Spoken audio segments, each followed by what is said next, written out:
is not moving according to me. That is the time when we need to take everything in our stride.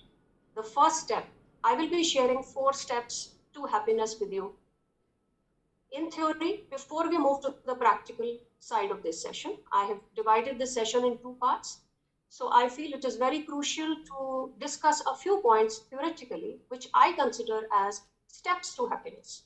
Okay? So the first step, according to me, is acceptance. Because every situation has a good and a bad side to them, isn't it? Let me put this forward in a very lighter way. For example, when we say that we have to accept the good and bad both.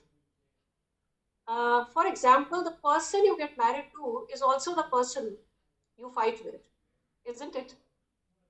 And the job, which is your dream job, is the job that you stress over.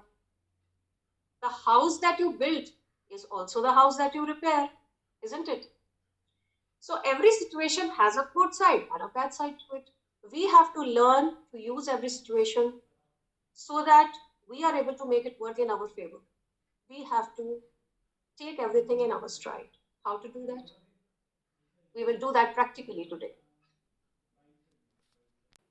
When I say standing in your power, let me give you another example.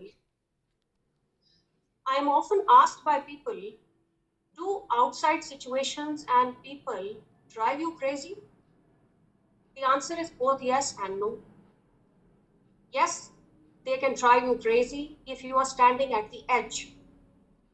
Let's suppose somebody is standing at the edge of a mountain cliff. Then other person just needs one finger to push him off the cliff, isn't it? Let's say he's standing 3 steps away from the edge. Then perhaps somebody will need both his hands to push him. Let's say he's standing 10 steps away from the edge. Then he will require 2 people to drag him. But let's say you are standing far, far away from the cliff. Then the situation of falling from the cliff does not arise in your life. This is called standing in your power. Then other people, situations, whatever unpleasant circumstances are, they will lose their power over you because you are standing in your power. Okay?